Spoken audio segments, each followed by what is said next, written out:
Order! Order! You are an incorrigible delinquent at times. Behave yourself, man!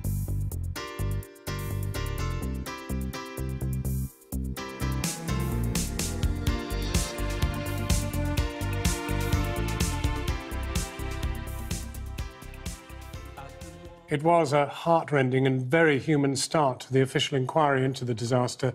The family and friends of all 72 of those who lost their lives in the Grenfell Tower fire have the opportunity to pay tribute to them. The first few were heard today. Our social affairs editor, Jackie Long, was there and joins us now live from Kensington. Jackie. Up until now, there have been inquiry hearings, but they've been all about process, about practicalities. How would the inquiry run? Who would speak and when? But today, it became painfully personal. Today was the first day of a fortnight of what the inquiry are calling commemorations. Personal and sometimes distressing testimony from the bereaved and survivors, a really powerful reminder of just how much was lost that night.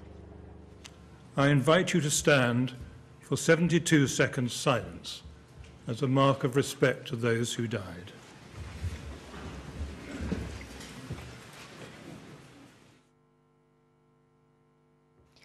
A second of silence for every life lost. For the next 2 weeks, the bereaved and survivors of the Grenfell fire will tell the inquiry about the people they lost, the lives which were destroyed. In their own words, with mementos and pictures chosen by them. The first testimony today was of a life ended before it even began. Marcio Gomez and his wife Andrea paid tribute to their son Logan, stillborn after the fire. He looked like he was just sleeping, as babies do. You know, at that moment,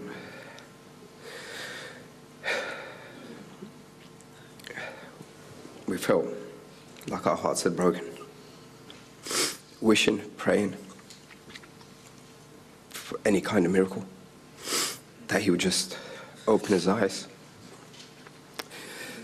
move, make a sound. But as we know, that never happened. Dennis Murphy died on the 14th floor. He was described by his sister as a man who loved family, friends and Chelsea Football Club. Not always, she said, in that order.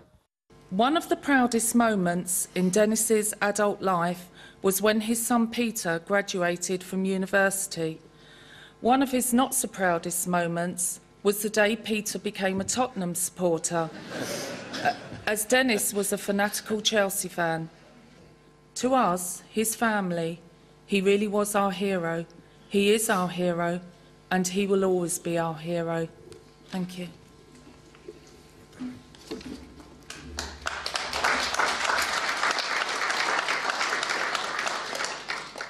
The idea of having cameras available to my mum who could document my life sort of growing up. The inquiry was shown a short film about Khadija Say, the promising young artist who lived and died in Grenfell Tower with her mother Mary Mendy. In a tribute read on his behalf, her father told the inquiry how she'd found the thing she wanted to do for the rest of her life. Khadija said to me one day, "Daddy, I'm in love with images." It was this passion that Khadija pursued to the end because it gave her great satisfaction and brought her some joy and happiness. There's no doubt that today was a really difficult day for many of the families. We also heard from relatives of Mohammed Sabir Nader, who saved the life of his wife Flora and son Fahad before succumbing to the fire. The inquiry was played his very last phone call when it was quite clear he knew he was going to die. There was also a brief statement from the son of Joseph Daniel, Sam, who said, "My father didn't stand a chance. This never should have happened." The lead counsel to the inquiry, Richard Millett QC, reminded everybody why this period was so important to hear these voices. He said while the inquiry's aim was to establish the facts, to establish the truth of what had happened, he said we must never forget who this inquiry is about, who this inquiry is for. Back to you. Jackie Long at the Grenfell Tower. Those who survived the fire will also be heard later in the inquiry. One person whose evidence will be closely listened to is that of Eddie Daffan. He fled the 16th floor of the tower that night and survived. Many of his neighbours did not.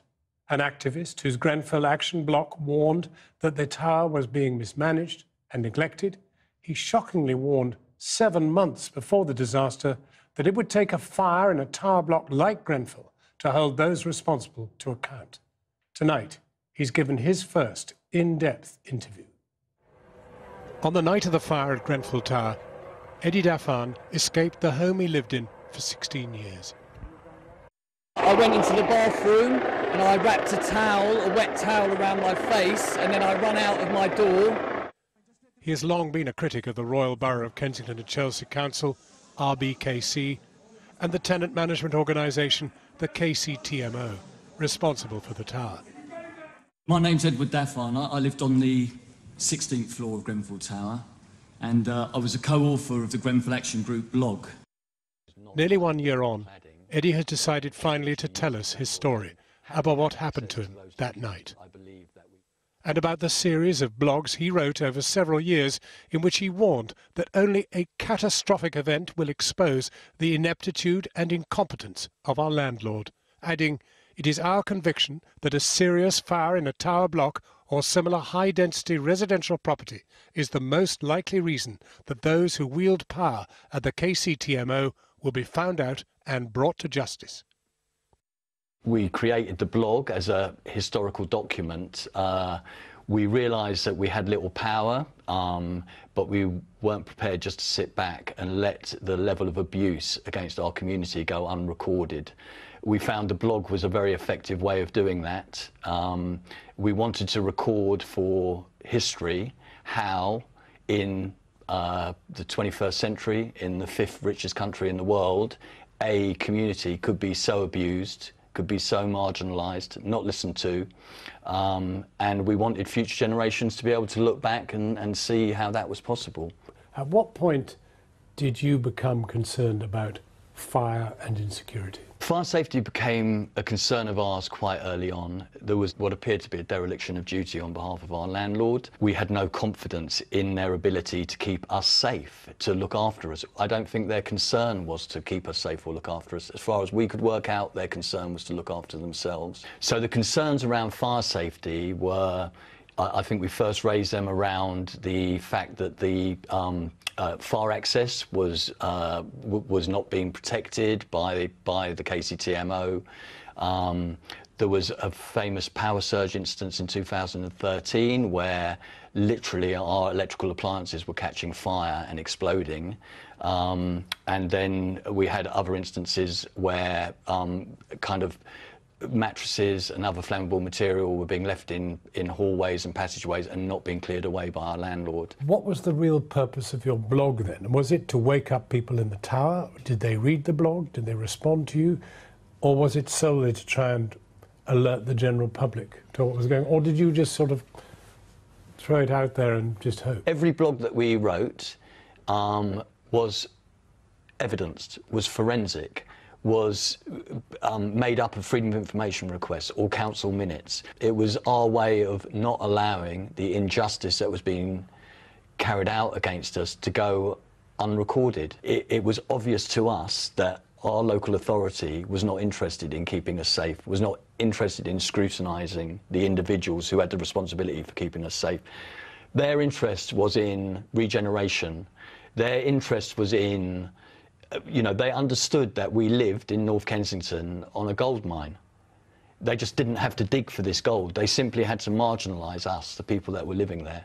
The group submitted Freedom of Information requests to find out more about the council's plans for the tower's refurbishment. But their requests went unanswered because the tenant management organisation that then ran the tower was not legally obliged to answer them. Had we had access to those documents, we would have seen the changes to the cladding, because they were originally intending to use non-flammable cladding. They then changed to using flammable cladding. Had we had access to those documents, I believe that we would have been able to call out and challenge through the blog and through other means those changes. Were you ever contacted? We were never contacted about any of the blogs. You were just a bloody nuisance. We were considered, I think, worse than a nuisance. I was described by a leading counsellor at RBKC as a fantasist. We weren't fantasists. We were, what we wrote when we wrote that blog was, it wasn't a prophecy, it was just a prediction. It was a logical conclusion to what would happen if you have a landlord that doesn't respect health and safety. Then, on the 14th of June 2017, Eddie's worst fears came true. In the building he was living in, the very prediction he had made became a reality.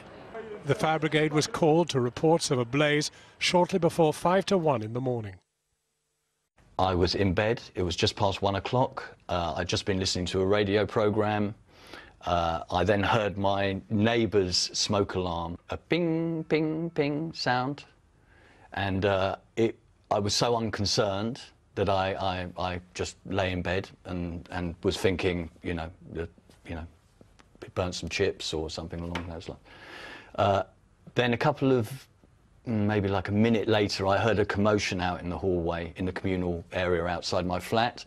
I got out of bed, threw on some clothes, went to my front door, and this thick, acrid smoke that is hard to describe just came flooding into my flat. And, you know, so it was obviously something very serious happening. I just closed my door straight away, and my heart kind of just sunk, and I'm like, okay, I think probably what I'm going to do is just stay in my flat, because that's what we've been told to do. And then literally as I was thinking that, my phone rang, and it was a neighbour of mine from downstairs, and he shouted at me. He said, "Get out, get out." And he said it in such a forceful manner that I didn't question. I ran to my bathroom, I got a towel, I wetted the towel, wrapped it around my face, opened the front door, and then was faced with just this total darkness, just this smoke swirling around. That expression, I couldn't see beyond the end of my nose. Then I'm thinking to myself, you know, I'm not going to get out of here.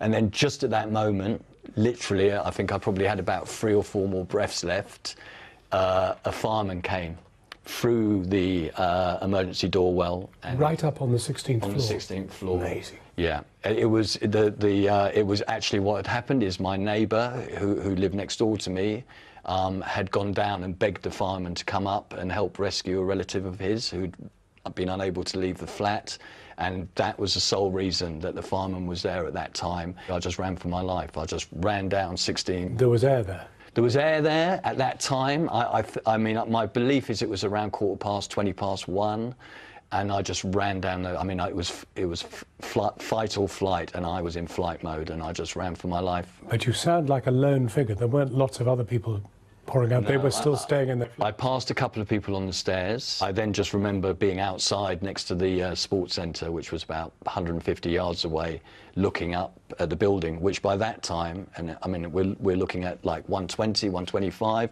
was ablaze. I mean, in the most catastrophic way. More personally, you must have lost friends, neighbours. What lasting effect has that had on you? Has your social existence been eroded to some extent? Completely. Not only myself, but every single life in Grenfell that was touched by this has changed completely. When I sit here now and I look out, I see the same councillors, you included, who were responsible for that. Survivors and the bereaved have spoken at council meetings to express their anger and distrust. Eddie confronted the council leader at a meeting in July last year. He says the fire is a tragedy in 3 acts.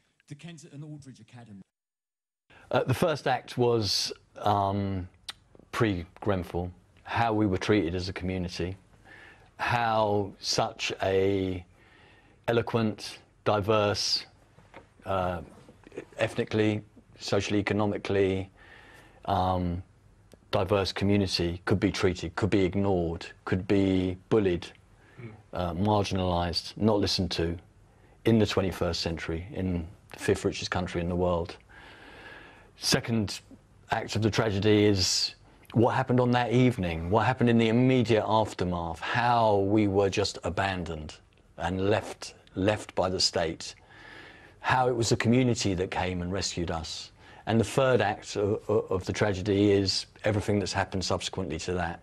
How 11 months after the tragedy, many families are still living in hotels. The leader of the local authority has released a statement saying the fire was a tragedy that must never happen again, whatever the consequences for the council.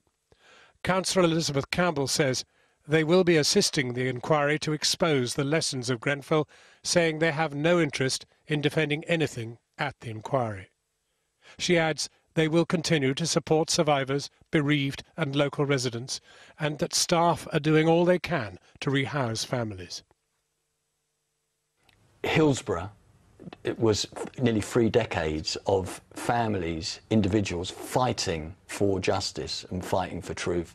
If Hillsborough's to mean anything, Grenfell and the families involved with Grenfell are not going to have to wait 3 decades to get truth. We need it now. Does anything give you hope? On a personal level, I have to believe that we fight for the truth to come out. It's too early to say at the moment because the inquiry hasn't started in earnest. But the inquiry needs to come up with findings, and those findings need to be implemented by the government. Eddie Daffan, whose real-life job was a mental health nurse, talking to me earlier. In the 11 months since the Grenfell Tower fire, the arguments have raged about how it was allowed to happen, about the cladding, about how it highlighted divisions in our society.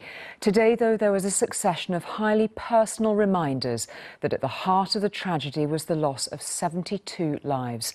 The public inquiry began today with what those losses felt like to those who loved them most, their families. Time may have passed, but it has not healed. I invite you to stand for 72 seconds silence as a mark of respect to those who died. The inquiry started with silence, a second for every victim, before the tributes began, still raw and emotional. None more so than the story of the youngest victim, Logan Gomez, who was stillborn in hospital after his family escaped from the 21st floor of Grenfell Tower. His father, Marcio Gomez, reliving that heartbreak. He looked like he was just sleeping, as babies do. You know, at that moment,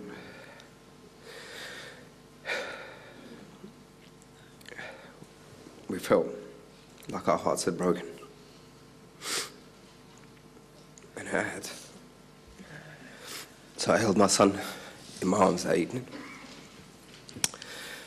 hoping it was all a bad dream, wishing, praying for any kind of miracle, always going to be a part of our lives. And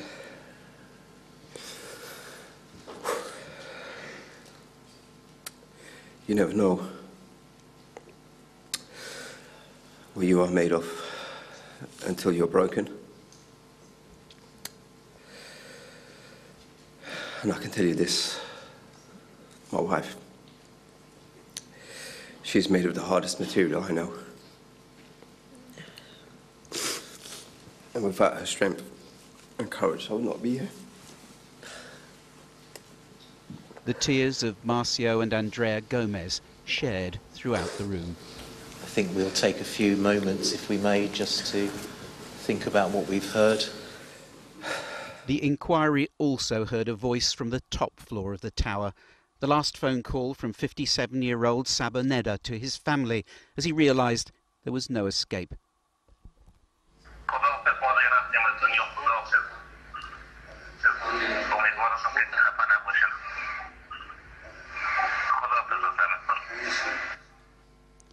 Saba, who fled persecution in Afghanistan, perished in the fire. In a statement, his son Fahad said his father was dearly loved and never disappointed anyone. The anger that is mixed with the pain could be heard in a son's tribute to Joseph Daniels, who died on the 16th floor. The events of that night took his life and all trace of his existence in this world. He never stood a chance of getting out. It should never have happened. The reoccurring theme was of enduring pain, voiced by the family of Dennis Murphy, who lived on the 14th floor. Ever since Dennis has been gone, there's a gaping hole in our hearts that can never be filled, and it hurts. It really hurts. We can't imagine a day when it won't hurt any less. Moved by what they were hearing, the inquiry then heard about Khadija Say and her mother Mary Mendy, who lived on the 20th floor. They were shown a video featuring Khadija, who was a talented artist and photographer. And one of my friends said, "You're an artist." And I was like, "I am now." Then heard a statement from her niece, Marion Telfer. Marion says, "I hate night times because night brings silence, and silence brings tears of sadness. There will be 2 empty chairs on the table for every birthday, Christmas and New Year's, but they'll forever own a position in our hearts." This is the first of 6 days of emotional tributes. The inquiry expressing the hope that the agony of the survivors will to some degree be lessened by telling the individual stories of those who were lost, before this whole process can move on in its search for answers. At the end of an emotionally draining day, those who'd spoken were glad they'd been given the opportunity. All of the people involved in the inquiry got to hear on a personal level about Dennis and about who he was, about the boy he was, the man he grew up to be, and how important he was being at the centre of our family. Marcio and Andrea Gomez left the hearing having accomplished what they felt they needed to do. Tonight, the world knows about their little sleeping angel and can perhaps begin to understand their loss. Paul Davis, News at 10, West London. After the Grenfell fire on that horrible night back in June last year, killing 72 people, there was an obvious desire for a proper investigation, and a rapid one at that. An inquiry was officially launched on August the 15th, and the judge leading it, Sir Martin Moore-Bick, said he hoped to provide an initial report on the cause and the spread of the fire by Easter this year. Well, Easter came and went 2 months ago, obviously, no report yet, but at last today, the inquiry is properly underway. Now, the stories that came out of the tower in the days after the fire were unbearable to hear, survival or death. It was horrifying, blood-curdling to think about the experiences the residents had to endure. In the inquiry's opening days of evidence-taking, those experiences are being relived or retold, and time has not made them any less upsetting.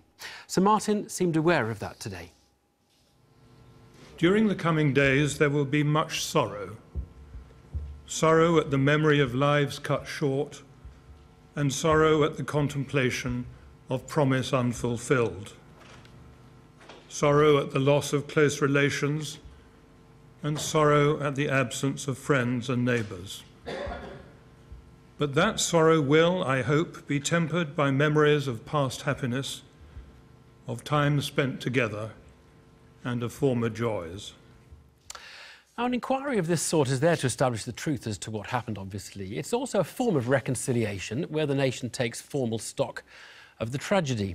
These first days will be commemoration hearings where those who died are remembered.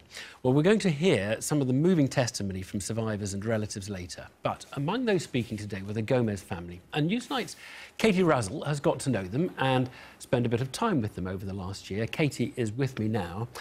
And Katie, let's go back to when you met them. It was pretty shortly after the fire. It was, Evan. This family lived on the 21st floor of the tower, and we were trying to piece together the story of one floor, and we chose that floor. And when the Newsnight producer, Sarah Morelli-Oglio, and I first met them, they were understandably, clearly still in deep shock about what they'd gone through. They're originally from Portugal, and they had that night a terrifying escape and suffered great loss, not just the loss of close neighbours and friends, but also, as you saw, the loss of their son, Logan, son-to-be. Andrea was 7 months pregnant, and that baby boy was stillborn in hospital as she and his 2 sisters lay in induced comas that night.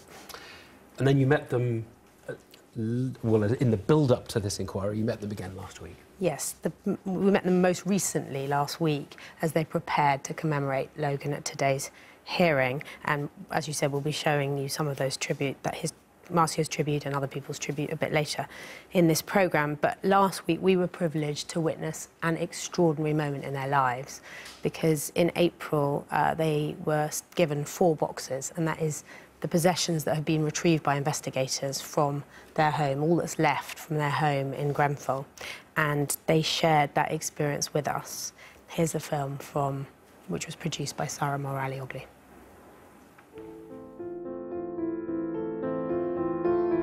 My mum gave it to me. This is how hot it was in my bedroom. This was on the window ledge of my bedroom. So this would have stayed there in the fire for a long, long time. My gran gave me this for my Holy Communion. So it has a very special, sentimental value. I'm going to use it for our new plants. It's been cleaned, but even so, you can see the damage, that's the burn damage inside. These treasured possessions have been recovered from their flat high up in Grenfell Tower. This is a necklace that Marcio gave me at Christmas. Marcio was the first one, obviously, that I met, and then I had Lou, and then I had Megan. So it was such a lovely, and yeah, it survived. There's no glass on this or anything. It's completely melted away. It makes you realise what you survived.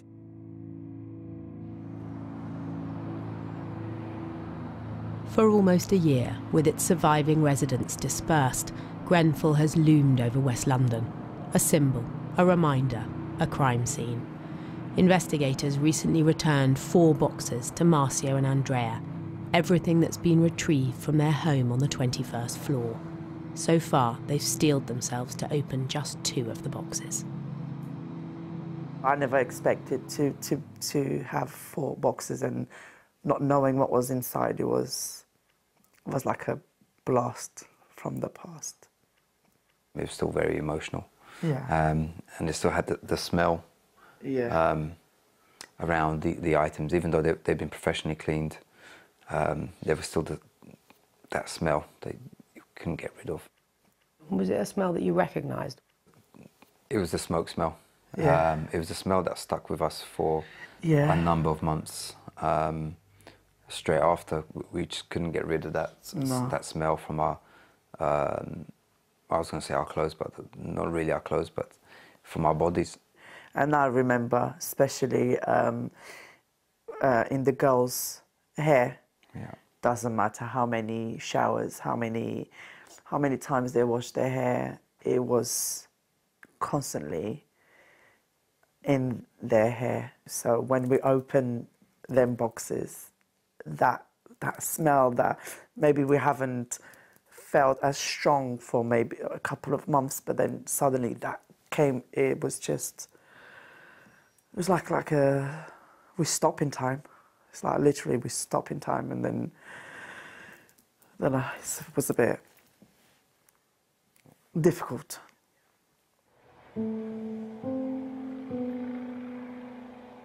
Newsnight first met Marcio and Andrea soon after the fire.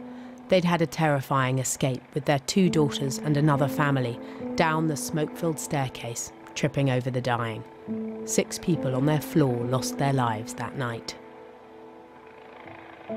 No, I think about that all the time. It's easier not to talk about it, but to think it's quite impossible not to think about it. And I think there's certain times, triggers during the day that you think a bit more, and it could be, you know, obviously I'm specifically for us, it's around our close neighbours on our floor, and then you go past somebody who's very similar, and then it starts coming back, and I found myself sometimes looking at somebody I've never met before, a complete stranger, and I'm looking at him over and over again, thinking, is that you? Is that? And then I have to remind myself, thinking, no, it can't be, because they're not here, and that's just something that you'll never get over.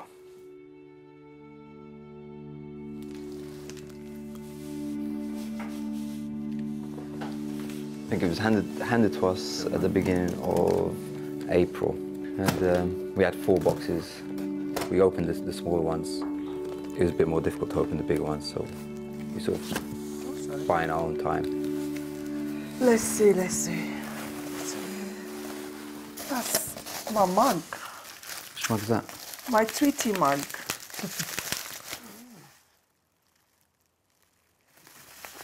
You used this? I did use it, yeah. You used this like the night before, and it was still there. It was on the tea table. Yeah. So this was in the middle of the living room. So there's gloss melted on the inside. I have no idea where that came from, but be careful. So yeah, take like a. So let's ask you if it might be at you. Oh look, that's my mum's wedding ring. Is that clean? Yes, it is. Proper clean. Oh my God. Oh, wow. That's so nice. It's staying here. So this stuff has been cleaned before it came to you? Yes, we asked to clean everything, and then obviously we decide what to keep and what to throw away.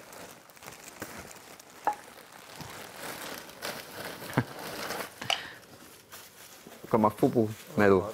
That survived. Gold medal. Isn't it? FIFA. Oh, look. Oh, that was in. That was my dad. Yeah. It was in with the glasses. Yeah, look at that. Olha, bem, hier está tudo preto. Perdão. Why don't you get your tea mug out? Oh, no.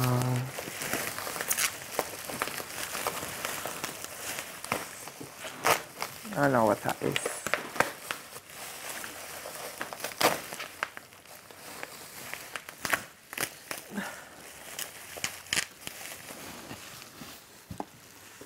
Well, well.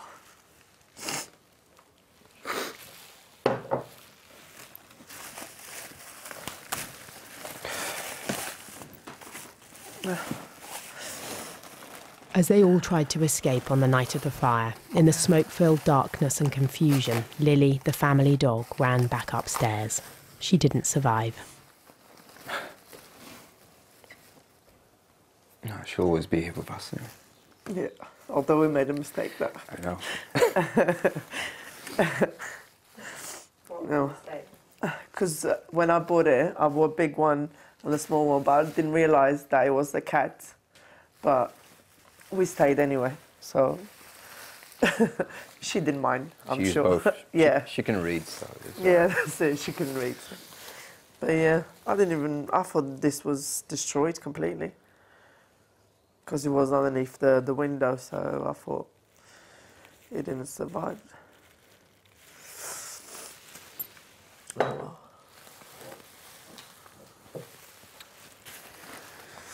That I wasn't expecting to see.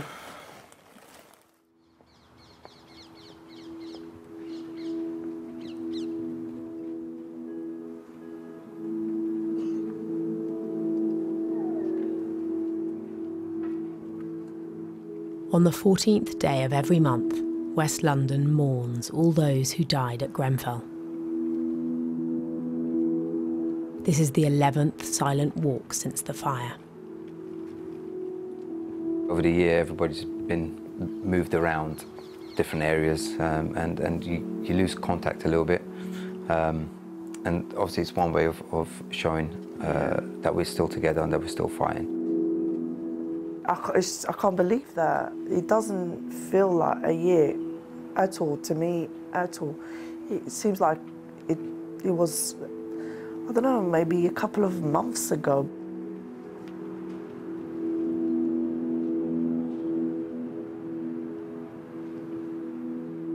I don't look at the building, I just look at my windows.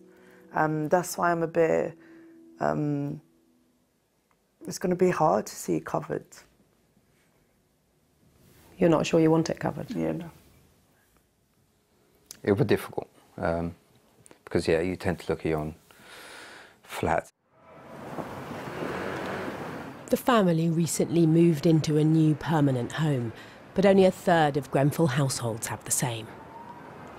Yeah, well, I think there's still a lot of people that are living in hotels or temporary accommodation, which it doesn't help, you know, nearly a year on. And Theresa May did say 3 weeks everybody would be rehomed, rehoused.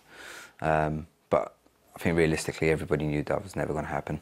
If we just sit down and wait for the promises that they made, we might as well just be sitting down for forever. You feel that Very. the community has been let down by what was promised? Very, very. This is in general, obviously, because we can say that we had really nice people trying to help us, and it's not all of them. Yeah, I mean, it seems to be a constant battle with the authorities, be it local or central government. They all, you know, stand up and say the right things, but you know they're trained to do that, so it's very easy for them to say it. It's actions speak louder than words, and I think it's clear to see that the actions haven't always been there. Andrea was 7 months pregnant when Grenfell caught fire. Their son-to-be, Logan, was the youngest victim, stillborn as his mother lay in a coma in hospital. They're still dealing with the impact of all they've experienced. We don't really make other plans as long-term plans, and we don't talk about, you know, the future so much, because you go to bed today, but you don't know what's going to be in the morning. So there's no, this is me now. Obviously, maybe I can change in a few years again. I can, but not now. I think it's more like, I feel like it's a waste of time doing major plans for the future, and don't even know if I'm going to wake up. We met last week as they prepared to commemorate Logan at the Grenfell inquiry. It's probably fair to say that it's been one of the most difficult things I've had to do. It's I underestimated how difficult it was going to be, which has shown because we've not been able to finish it. But you do a very small bit, and you know memories starts flooding back, and you just have to stop and try something else. Phase 1 of the Grenfell inquiry began today with commemorative hearings to some of those who died. Marcio and Andrea remembered their son. When we met, we asked them more broadly what they want from the inquiry. I think we want it to be fair and just and quick as well. We don't want it to go on for such a long time, as we know that could be a possibility. We want them to take all the facts into account. I think it's fair to say. Yeah. And really after justice. You know, we know there were some failings. I think they know there was failings. But it's a case of gathering all the facts first. We want the pressure to be on so it doesn't take, 15 years for them to get to the bottom of it. You have faith in it? I think time will tell, to be honest. Personally, I don't even know how to answer that, to be honest. Let's see. There is hope there. I am hoping that everything goes as it should go, and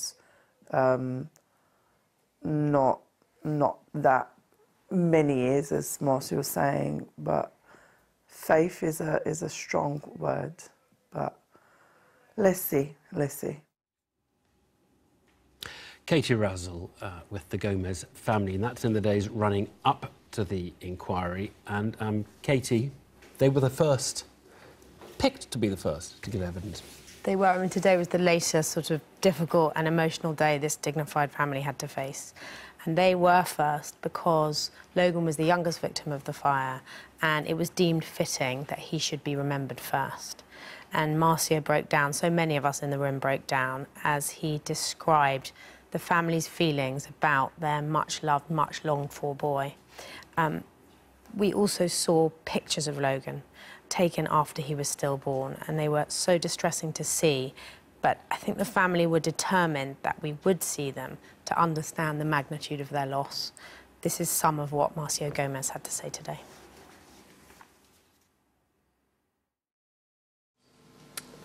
You never know what you are made of until you're broken. And I can tell you this, my wife, she's made of the hardest material I know. And without her strength and courage, I would not be here.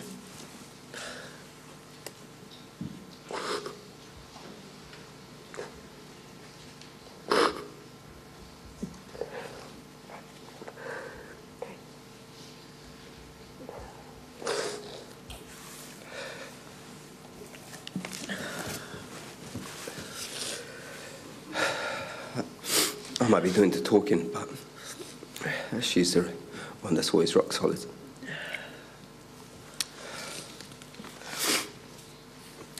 And we love our son. And always will do.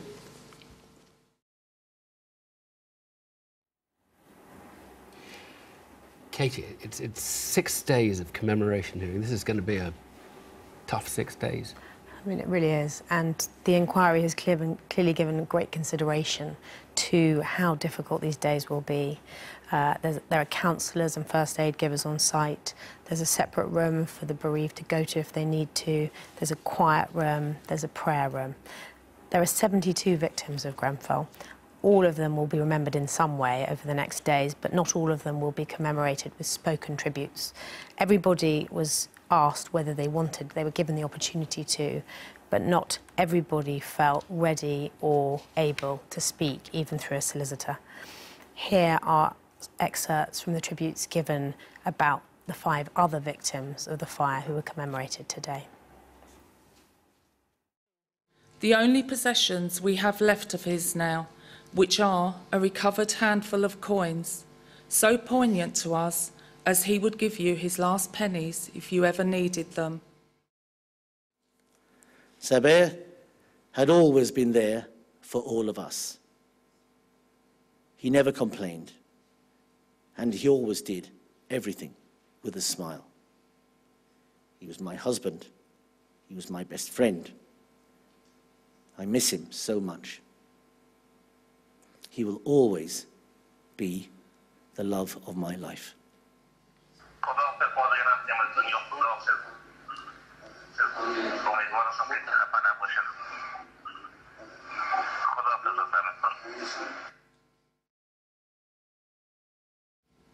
The events of that night took his life and all trace of his existence in this world. He never stood a chance of getting out. It should never have happened. There will be 2 empty chairs on the table for every birthday, Christmas and New Year's. But they will forever own a position in our hearts. We will carry their memories throughout our lives, our children's, and our children's children. Although the pain feels like forever, it will soon be replaced by happiness. Katie, let's just look ahead. So after this 6 days, serious inquiry work to be done on finding the facts. What's the timescale? What shape is it going to take? Well, we're in phase 1 of the inquiry, and that is the bit where The inquiry is looking at how the blaze happened, what happened on the night. And after these commemorative hearings, from the 4th of June, that's when the oral hearings will start. And so, for example, firefighters will give evidence sometime in July. There'll be 4 weeks of evidence in September from the bereaved survivors and residents. And it's expected that the interim report, so the findings on phase 1, how it happened, what happened that night, that's expected to be published perhaps at the end of this year, perhaps early next year. But, as you mentioned earlier, the timescale has already slipped on the initial report that was to be written, so nothing is as yet confirmed. Katie, thank you very much. If you do want to find out more about the Grenfell Tower inquiry, Radio 4's Eddie Mayer is presenting a podcast every day the inquiry sits. It'll look in detail at what's been said and heard, and you can download it from the BBC iPlayer radio app, iTunes, or your own podcast provider. To the Times we go, and tearful tributes, their headline, from the families as the Grenfell inquiry gets underway. Today was the first day of the Grenfell inquiry, and Sir Martin Morbick, the retired judge who's leading the inquiry, who had faced criticism for not being a good choice from a lot of the survivors of the tragedy, decided that the first 2 weeks are going to be dedicated to victims' families, talking about the people who died, building up a picture of who these people were and what their last moments were. And not all victims' families wanted to participate. Some did, some didn't. Some spoke very briefly. Some took a lot of time over it. And I think it's really good that he decided to do this, because it's very important that we don't just look at this number, 72. It's a huge tragedy because 72 people died. These are all individuals. They're all people who had lives in front of them or lives behind them. They have families who are traumatised through grieving them. And it is important that Sir Martin Morbick shows compassion, shows that he is listening, shows that he sees these tragedies as individual tragedies as well as a giant collective tragedy for our nation. And some of the testimony that came out today was incredibly moving. All of it, actually, little details from it of you know, the Iraqi refugee who rang up his family and said, you know, I'm leaving this world now. The parents, the father of the stillborn baby, who spoke very movingly about holding his dead son. Which is in the Mirror, isn't it? In yes, some pages. Yes. I held my stillborn son in my arms, hoping it was all a bad dream. He was to be our star. And, you know, they've released a picture of their stillborn son, which, I mean, it's shocking to see a picture of a dead baby in a newspaper. And I have kind of mixed feelings about this, but then I think, on balance, it's right that they release this picture, and it's right that it's in the newspapers, because it's important to show that, you know, this. I think a lot of people who have stillbirths feel that it's very important that this person is recognised, that there was a person who existed, who died. And particularly when there is a roll call, a death toll of tragedies, it's important that this person is included as a real person who died because of this tragedy. So, on balance, I think it's, you know, it's a terribly sad picture to have released. It's probably a good thing that they did release it, so that the world can bear witness to the fact this person existed and was killed unnecessarily. Because in the end, I mean, why isn't that quote so telling is that what happened is this sort of extinguishing of potential, because everyone on that who lived in that tower, whether it's an unborn baby to an adult, had something else to give in their lives. They had experiences to have, they had connections to forge, they had a whole series of things, unknown things, but things nonetheless that were mapped out ahead of them that are now going to go unfulfilled and uncompleted. And as you say, when you reduce things down to numbers, 72 people died over a period of however many hours, it becomes a statistic. Whereas, in fact, it's very hard to measure an unfulfilled life, because ultimately, once a life happens, it starts reaching out and touching other lives. And so we will never know what will happen to the 72 people who died, what they may have done, who they may have met, what other lives they may have affected. So this great web of existence comes out of a tragedy, and it's one that is then never fulfilled. And that's one of the tragedies it's very hard to encompass in your mind, actually. It'd be very hard in individual families, as we see here, as they look at a baby that they had plans for, and those plans may never have come to fruition. The plans we all have for our children are often merely plans. They never exactly go to how you imagine them to be, but something happens. And but it isn't just about the person who died, is it? It's about the family, the friends, and it goes out and out and out. And there's multiple people that are impacted by every death. It's a classic. I mean, it's a classic literary metaphor. This web of existence that goes out. And then, I mean, the reason why these contexts is important. It's important in of itself because the state has failed to protect these people. So the state, at the very least, the state can do is to record their death, record their stories, which is what this first step of this public inquiry is. At that point, though, questions will then be asked: is why have they died? Why has this potential been extinguished? And the answer will be manifold. And the question, you know, he talks about this judge being criticised because people felt, is he too close to the establishment? The key question at the end of this will be, for the families and for any interested observer, which should be every interested observer, is have we worked out why this happened? Where it took place, the decision to clad the building the way it did? Why there was such an appalling reaction from the council and the systems that were designed to protect people both in the event of a tragedy and in the aftermath of a tragedy.